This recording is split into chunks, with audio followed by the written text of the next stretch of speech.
ओम शांति। 11 नवंबर 2024 के ईश्वरीय महावाक्य।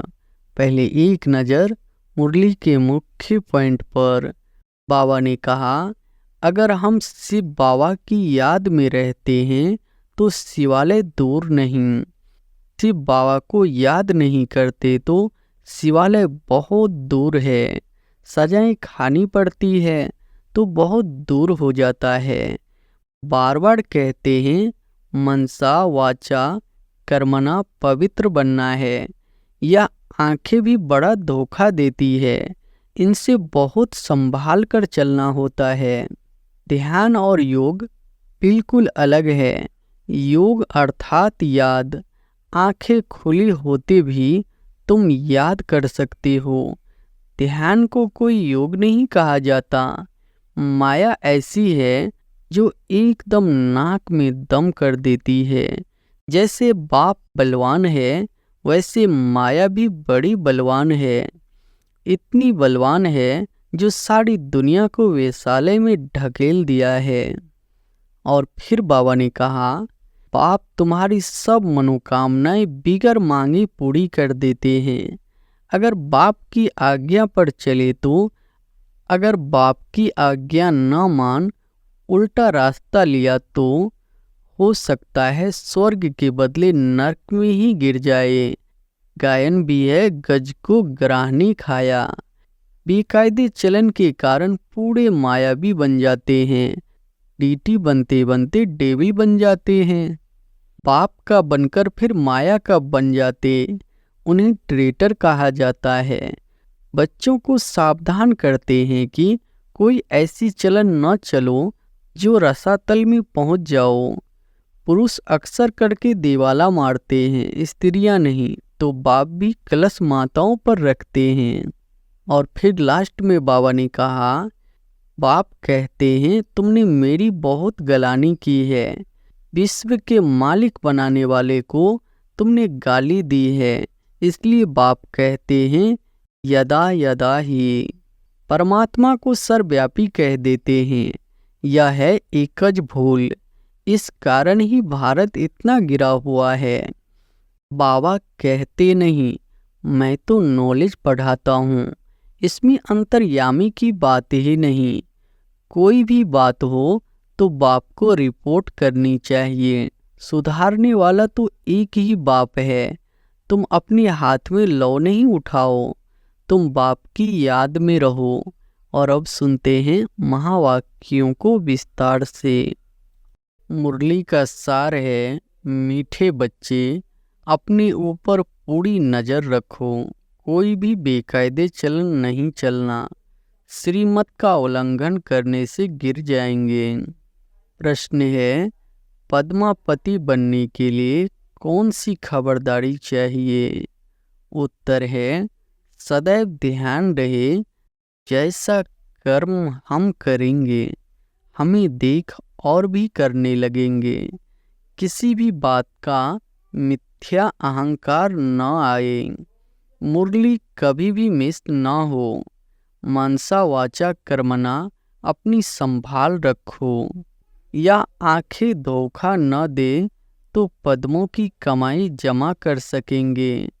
इसके लिए अंतर्मुखी होकर बाप को याद करो और विकर्मों से बचे रहो। ओम शांति। रूहानी बच्चों को बाप ने समझाया है। यहाँ तुम बच्चों को इस ख्याल से जरूर बैठना होता है, यह बाबा भी है, टीचर और सद्गुरु भी है। और यह भी महसूस करते हो बाबा को याद करते करते पवित्र बन पवित्र धाम में जाकर पहुँचेंगे।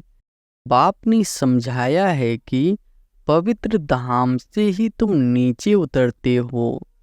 उसका नाम ही है पवित्र धाम। सतो प्रधान से फिर सतो रजो तमो। अभी तुम समझते हो कि हम नीचे गिरे हुए हैं, अर्थात वेश्यालय में है। भले तुम संगम युग पर हो, परंतु ज्ञान से तुम जानते हो कि हमने किनारा किया हुआ है, फिर भी अगर हम शिव बाबा की याद में रहते हैं तो शिवालय दूर नहीं। शिव बाबा को याद नहीं करते तो शिवालय बहुत दूर है। सजाएं खानी पड़ती है तो बहुत दूर हो जाता है। तो बाप बच्चों को कोई जास्ती तकलीफ नहीं देते हैं। एक तो बार बार कहते मनसा वाचा कर्मणा पवित्र बनना है, या आंखें भी बड़ा धोखा देती है। इनसे बहुत संभाल कर चलना होता है। बाप ने समझाया है कि ध्यान और योग बिल्कुल अलग है। योग अर्थात याद। आंखें खुली होती भी तुम याद कर सकते हो। ध्यान को कोई योग नहीं कहा जाता। भोग भी ले जाते हैं तो डायरेक्शन अनुसार ही जाना है। इसमें माया भी बहुत आती है। माया ऐसी है जो एकदम नाक में दम कर देती है। जैसे बाप बलवान है वैसे माया भी बड़ी बलवान है। इतनी बलवान है जो सारी दुनिया को वेश्यालय में ढकेल दिया है। इसलिए इसमें बहुत खबरदारी रखनी होती है। बाप की कैदे अनुसार याद चाहिए। बेकायदे कोई काम किया तो एकदम गिरा देती है। ध्यान आदि की कभी कोई इच्छा नहीं रखनी है। इच्छा मात्रम अविद्या।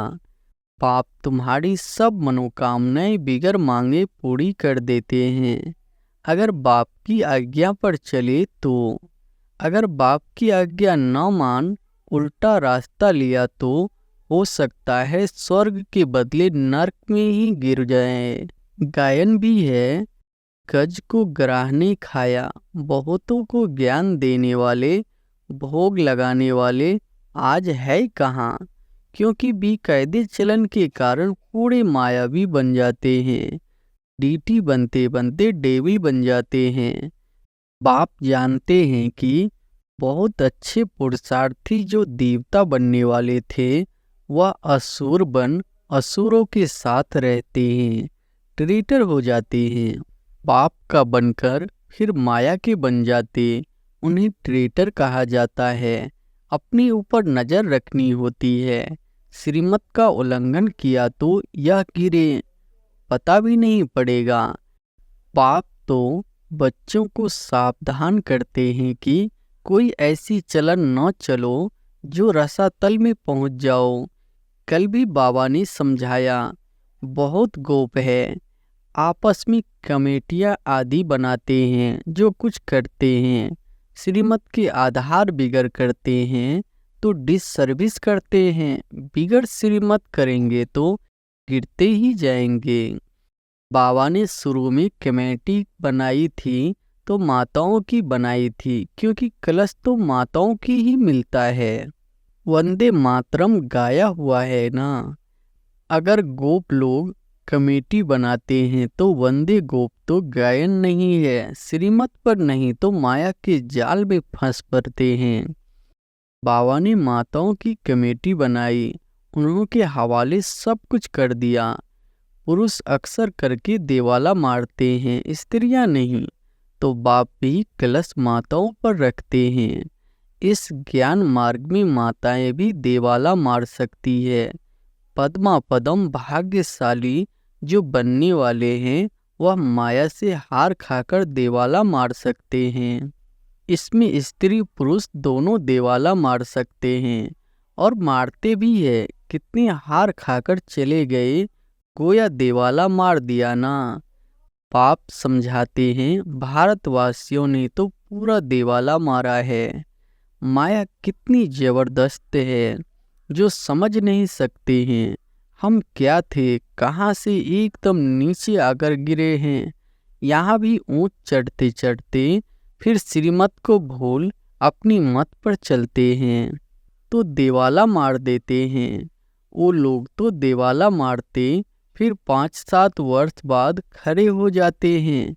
यहाँ तो 84 जन्मों का देवाला मारते हैं।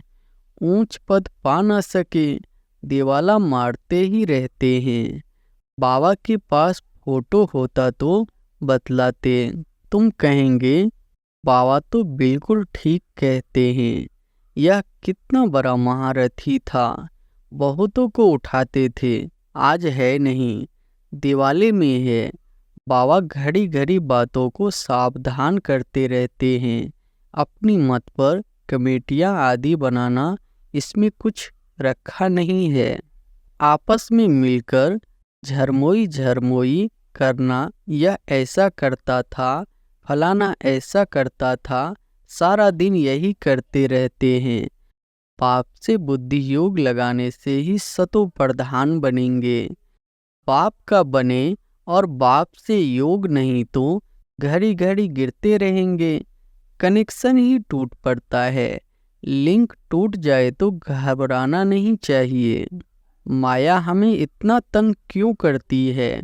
कोशिश कर बाप के साथ लिंक जोड़नी चाहिए, नहीं तो बैटरी चार्ज कैसे होगी? विकर्म होने से बैटरी डिस्चार्ज हो जाती है। शुरू में कितने ढेर के ढेर बाबा के आकर बने, भट्टी में आए, फिर आज कहाँ है? गिर पड़े क्योंकि पुरानी दुनिया याद आई। अभी बाप कहते हैं, मैं तुमको बेहद का वैराग्य दिलाता हूँ। इस पुरानी दुनिया से दिल नहीं लगाओ, दिल स्वर्ग से लगानी है। अगर ऐसा लक्ष्मी नारायण बनना है तो मेहनत करनी पड़े। बुद्धि योग एक बाप के साथ होना चाहिए। पुरानी दुनिया से वैराग्य, सुख धाम और शांति धाम को याद करो। जितना हो सके उठते बैठते चलते फिरते पाप को याद करो। यह तो बिल्कुल ही सहज है। तुम यहाँ आए ही हो नर से नारायण बनने के लिए। सबको कहना है कि अब तमो प्रधान से सतो प्रधान बनना है, क्योंकि रिटर्न जर्नी होती है। वर्ल्ड की हिस्ट्री ज्योग्राफी रिपीट माना नर्क से स्वर्ग, फिर स्वर्ग से नर्क, यह चक्र फिरता ही रहता है। पाप ने कहा है, यहाँ सुदर्शन चक्रधारी होकर बैठो। इसी याद में रहो कि हमने कितनी बार चक्र लगाया है। अभी फिर से हम देवता बन रहे हैं। दुनिया में कोई भी इस राज को नहीं समझते हैं। यह ज्ञान देवताओं को है नहीं, वह तो है ही पवित्र। उनमें ज्ञान ही नहीं जो शंख बजावे, वह पवित्र है। उनको यह निशानी देने की दरकार नहीं। निशानी तब होती है जब दोनों इकट्ठे होते हैं। तुमको भी निशानी नहीं, क्योंकि तुम आज देवता बनते बनते कल असुर बन जाते हो। बाप देवता बनाते, माया असुर बना देती है। पाप जब समझाते हैं तब पता पड़ता है कि सचमुच हमारी अवस्था गिरी हुई है। इतने बेचारे शिव बाबा के खजाने में जमा कराते, फिर मांगकर असुर बन जाते। इसमें योग की ही सारी कमी है। योग से ही पवित्र बनना है। बुलाते भी हो, बाबा आओ, हमें पतित से पावन बनाओ, जो हम स्वर्ग में जा सके। याद की यात्रा है ही पावन बन ऊंच पद पाने के लिए। जो मर जाते हैं फिर भी जो कुछ सुना है तो शिवालय में आएंगे जरूर। पद भल कैसे भी पाए, एक बार याद किया तो स्वर्ग में आएंगे जरूर। बाकी ऊंच पद पा न सके, स्वर्ग का नाम सुनकर खुश होना चाहिए। फेल हो, पाई पैसे का पद पा लिया, इसमें खुश नहीं हो जाना है। फीलिंग तो आती है ना, मैं नौकर हूँ। पिछाड़ी में तुम्हें सब साक्षात्कार होंगे कि हम क्या बनेंगे, हमसे क्या विकर्म हुआ है, जो ऐसी हालत हुई है। मैं महारानी क्यों नहीं बनूं? कदम कदम पर खबरदारी से चलने से तुम पद्मा पदम पति बन सकते हो। मंदिरों में देवताओं को पद्म की निशानी दिखाते हैं। दर्जे में फर्क हो जाता है। आज की राजाई का कितना दबदबा रहता है तो अल्पकाल का। सदा काल के राजा तो बन न सके। तो अभी बाप कहते हैं, तुम्हें लक्ष्मी नारायण बनना है तो पुरुषार्थ भी ऐसा चाहिए। कितना हम औरों का कल्याण करते हैं। अंतर्मुखी हो कितना समय बाबा की याद में रहते हैं। अभी हम जा रहे हैं अपने स्वीट होम में, फिर आएंगे सुख धाम में। यह सब ज्ञान का मंथन अंदर में चलता रहे।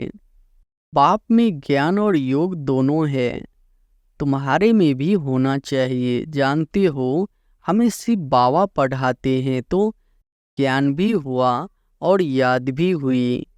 ज्ञान और योग दोनों साथ साथ चलता है।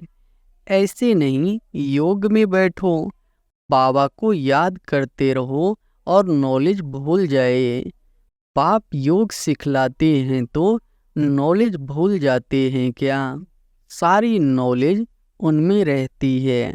तुम बच्चों में भी नॉलेज होनी चाहिए, पढ़ना चाहिए। जैसे कर्म मैं करूँगा, मुझे देख और भी करेंगे। मैं मुरली नहीं पढ़ूंगा तो और भी नहीं पढ़ेंगे। मिथ्या अहंकार आ जाता है तो माया झट वार कर देती है। कदम कदम बाप से श्रीमत लेते रहना है, नहीं तो कुछ न कुछ विकर्म बन जाते हैं। बहुत बच्चे भूली करते बाप को नहीं बताते तो अपनी सत्यानाश कर लेते हैं। गफलत होने से माया थप्पड़ लगा देती है, वर्त नाटे पेनी बना देती है। अहंकार में आने से माया बहुत विकर्म कराती है। बाबा ने ऐसे थोड़े ही कहा है, ऐसी ऐसी पुरुषों की कमेटियां बनाओ। कमेटी में एक दो को समझो सयानी बच्चियां जरूर होनी चाहिए, जिनकी ही राय पर काम हो। कलश तो लक्ष्मी पर रखा जाता है ना। गायन भी है, अमृत पिलाते थे, फिर कहाँ यज्ञ में विघ्न डालते थे। अनेक प्रकार के विघ्न डालने वाले हैं। सारा दिन यही झरमोई झगमोई की बातें करते रहते हैं। यह बहुत खराब है। कोई भी बात हो तो बाप को रिपोर्ट करनी चाहिए। सुधारने वाला तो एक ही बाप है। तुम अपने हाथ में लौ नहीं उठाओ, तुम बाप की याद में रहो। सभी को बाप का परिचय देते रहो, तब ऐसा बन सकेंगे। माया बहुत करी है, किसको नहीं छोड़ती। सदैव बाप को समाचार लिखना चाहिए, डायरेक्शन लेते रहना चाहिए। यूँ तो डायरेक्शन सदैव मिलते रहते हैं। ऐसे तो बच्चे समझते हैं बाबा ने तो आप ही इस बात पर समझा दिया। बाबा तो अंतर्यामी है। बाबा कहते नहीं, मैं तो नॉलेज पढ़ाता हूँ। इसमें अंतर्यामी की बात ही नहीं। हाँ, यह जानता हूँ कि यह सब मेरे बच्चे हैं। हर एक शरीर के अंदर मेरे बच्चे हैं। बाकी ऐसे नहीं कि बाप सभी के अंदर विराजमान है। मनुष्य तो उल्टा ही समझ लेते हैं। बाप कहते हैं, मैं जानता हूँ कि सभी तख्त पर आत्मा विराजमान है। यह तो कितनी सहज बात है। सभी चैतन्य आत्माएं अपने अपने तख्त पर बैठी है, फिर भी परमात्मा को सर्वव्यापी कह देते हैं। यह है एकज भूल। इस कारण ही भारत इतना गिरा हुआ है। बाप कहते हैं, तुमने मेरी बहुत गलानी की है। विश्व के मालिक बनाने वाले को तुमने गाली दी है। इसलिए बाप कहते हैं, यदा यदा ही। बाहर वाले यह सर्वव्यापी का ज्ञान भारतवासियों से सीखते हैं। जैसे भारतवासी उनसे हुनर सीखते हैं, वह फिर उल्टा सीखते हैं। तुम्हें तो एक बाप को याद करना है और बाप का परिचय भी सबको देना है। तुम हो अंधों की लाठी, लाठी से राह बतलाते हैं ना। अच्छा, मीठे मीठे सिकिलधे बच्चों प्रति मात पिता बाप दादा का याद प्यार और गुड मॉर्निंग। रूहानी बाप की रूहानी बच्चों को नमस्ते। धारणा के लिए मुख्य सार पहली पॉइंट है, बाप की आज्ञा अनुसार हर कार्य करना है। कभी भी श्रीमत का उल्लंघन न हो, तभी सर्व मनोकामनाएं बिना मांगे पूरी होगी। ध्यान दीदार की इच्छा नहीं रखनी है, इच्छा मात्रम अविद्या बनना है। दूसरी पॉइंट है आपस में मिलकर झरमोई झगमोई एक दूसरे का परचिंतन नहीं करना है। अंतर्मुख हो अपनी जांच करनी है कि हम बाबा की याद में कितना समय रहते हैं। ज्ञान का मंथन अंदर चलता है। वरदान है हर आत्मा के संबंध संपर्क में आते सबको दान देने वाले महादानी वरदानी भव।